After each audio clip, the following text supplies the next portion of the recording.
प्रभाग क्रमांक 2 चे भारतीय जनता पार्टी व आरपीआय व लोकसेवा आघाडी मित्र पक्षाचे अधिकृत उमेदवार राहुल उत्तमराव खरात व स्वाती दीपक जपे व नगराध्यक्ष पदाचे उमेदवार पराग संधान यांच्या प्रचारार्थ समतानगर भागात कॉर्नर सभेचे आयोजन करण्यात आले होते। कोपरगाव नगर परिषद निवडणूक 2025 प्रभाग क्रमांक 2 चे भारतीय जनता पार्टी व आरपीआय व लोकसेवा आघाडी व मित्र पक्षाचे अधिकृत उमेदवार राहुल उत्तमराव खरात व स्वाती दीपक जपे व नगराध्यक्ष पदाचे उमेदवार पराग संधान यांच्या प्रचारार्थ समतानगर भागात कॉर्नर सभेचे आयोजन करण्यात आले होते। सदर कॉर्नर सभा माजी आमदार स्नेहलताताई कोल्हे, बिपिनदादा कोल्हे यांच्या प्रमुख उपस्थितीत संपन्न झाली। या कॉर्नर सभेच्या अध्यक्षस्थानी अमोल माडगे होते। यावेळी माजी आमदार स्नेहलताताई कोल्हे, जिल्हा परिषद माजी सदस्य केशवराव भवर, दीपक वाजे, नगराध्यक्ष पदाचे उमेदवार पराग संधान आदींनी आपली प्रतिक्रिया व्यक्त केली आहे। प्रभागात होईल, नगरपालिकेत नाही, तुमच्या दारात ती कमिटीची बैठक होईल। त्या बैठकीमध्ये नगरपालिकेचे पाणी पुरवठा, झाडणारे, स्वच्छतेचा, बांधकामाचा, सीओ हे सगळे हजर राहतील का, जेणेकरून आपल्या समस्या इथल्या इथं मिटतील। म्हणजे आपल्याला काम धंदा किंवा रोजगार म्हणून नगरपालिकेत यावं लागणार नाही। सुट्टीच्या दिवशी ती कमिटी इथे असेल, आपण इथे मीटिंग घेऊ आणि आपले प्रश्न सोडवण्यासाठी प्रयत्न करणार आहोत। आतापर्यंत शहरामध्ये जी कामे झाली ती स्नेहलताताई कोल्हे असतील, संजीवनी कुटुंब असेल आणि भारतीय जनता पार्टीने केली। विरोधकांनी फक्त राजकारण केलं आणि फक्त फ्लेक्स लावले, कोणत्याही प्रकारचं काम केलं नाही, फक्त भ्रष्टाचार केला। आज त्यांना सुद्धा आठवत नाही का 3000 कोटी त्यांनी कधी आणले होते।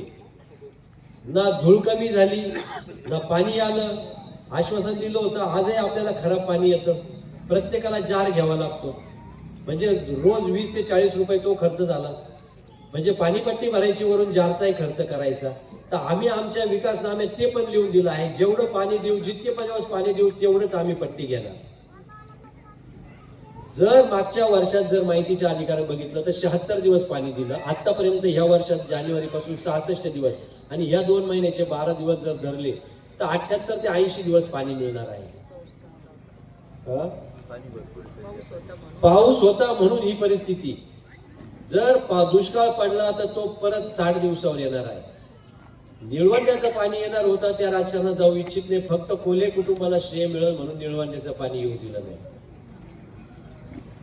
अशी अनेक कामे आहे। आज खडकीचा रस्ता गेल्या कित्येक वर्षापासून तो तसाच आहे, जो याय जायचा मेन रोड आहे आपला।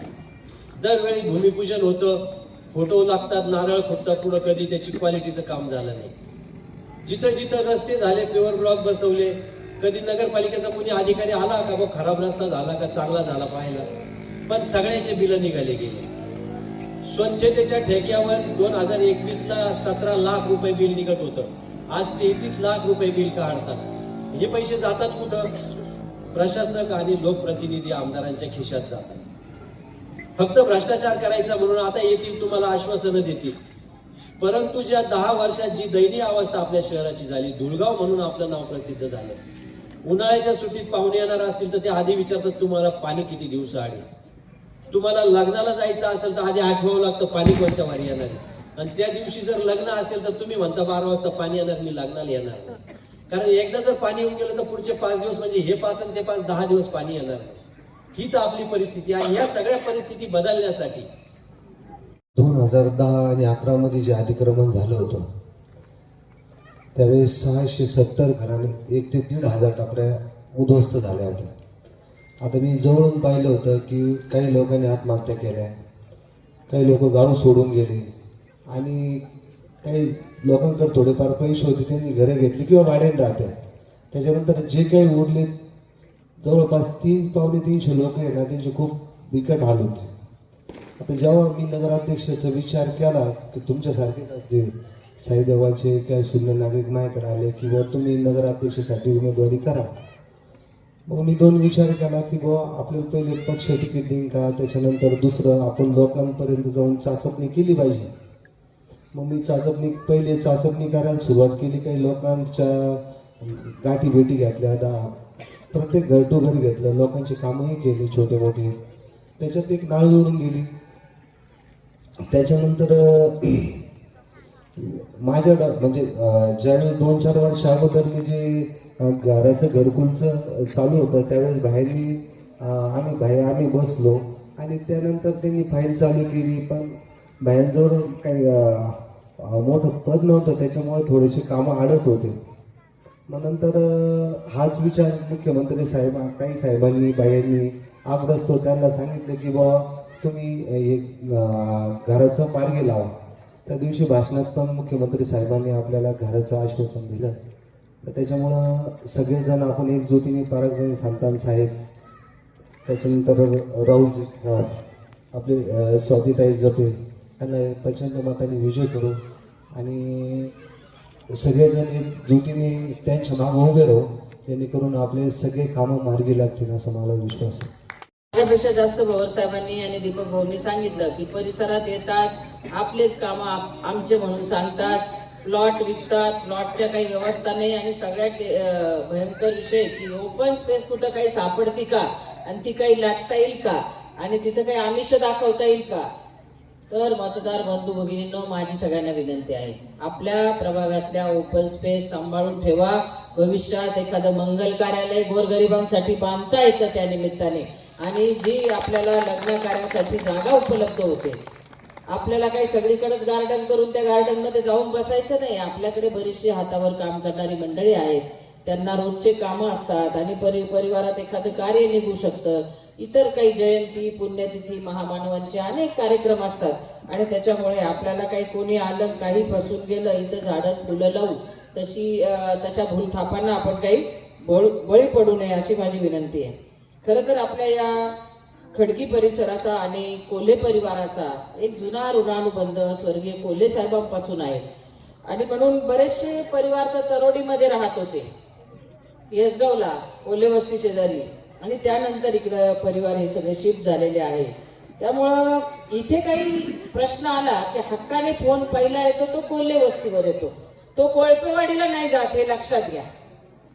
बरोबर आहे ना. पहिला फोन आपल्याकडे संकट आलं की कुठे येतो, भैया साहेब आहे का, दादा आहे का, संजीवनी आहे का, पराग भाऊ, अनेकांचे फोन येतात हक्कानी. कधी कधी आमचे संदीप भाऊ, नाना, सचिन भाऊ, सगळ्यांचे नावं तुम्हाला सगळ्यांना माहिती आहे की हक्काने आपण सगळे फोन करतो आणि त्याच्यामुळं आपला हक्काचा माणूस, आपल्या ओळखीचा माणूस, आपला शेजारचा माणूस तो सोडून आपण काहीतरी वेगळे निर्णय घ्यायला जाल तर फसून जाल, असं आपल्याला मुख्यमंत्र्यांनी सुद्धा काल सांगितलेलं आहे. आणि म्हणून आपल्याकडं पाणी येतं, पुराच्या वेळी येतं, इतर वेळी पाणी येतं, चूल सुद्धा पेटू शकत नाही अशी परिस्थिती होते. आणि व दीपक भाऊ आपल्या सगळेजण आपण धावत पळत संजीवनीच्या यंत्रणेकडून मदत घेतात.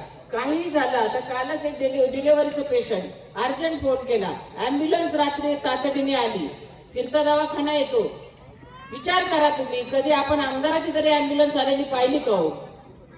अर्जंट लागली तर दवाखाना असेल, इतर शासनाच्या योजना असतील, केंद्राच्या असतील, राज्याच्या असतील, आपण ऑफिसमध्ये येता, तिथं काम आपलं होऊन जातं आणि केंद्र सरकारच्या खूप योजना आहेत की ज्याचे आपण लाभार्थी आहोत.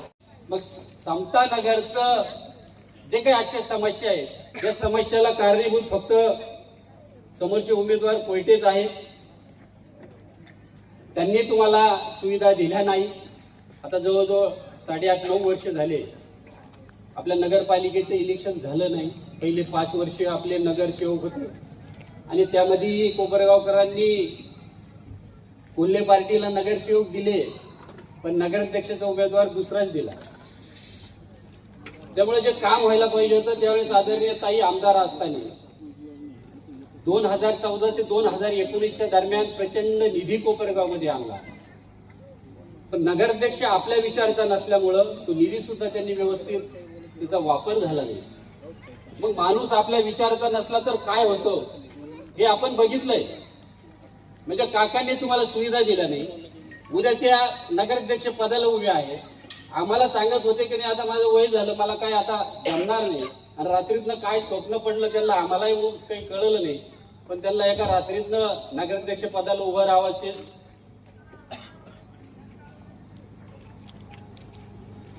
दुसरं, आपल्या तालुक्याचे आमदार आपण बघितलं की 2024 मध्ये आमदारकीचं इलेक्शन झालं.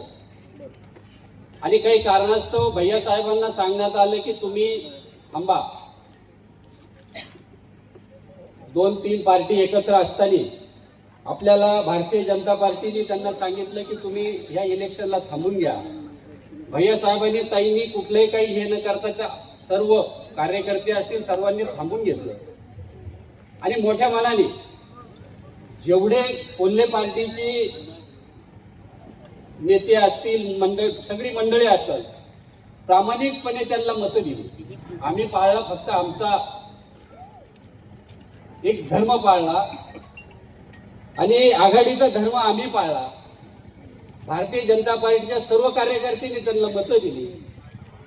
पण आपल्याकडे माहित आहे की आपण या देशामध्ये राहतो, आपल्या भारतामध्ये जो कोणी आपल्यासाठी काम करतो तर त्याचे उपकार आपण कधी विसरत नाही. पण हे आपण त्यांना 800 मतावर ज्यावेळेस निवडून आले त्यानंतर ते लाखो मतांनी ह्यावेळेस निवडून आले, पण ते विसरून गेले की हे मतं कशामुळे पडली आणि त्यांनी त्यांचं हे दाखवायला सुरुवात केली. हे आम्ही आमचं दुर्भाग्य समजतो.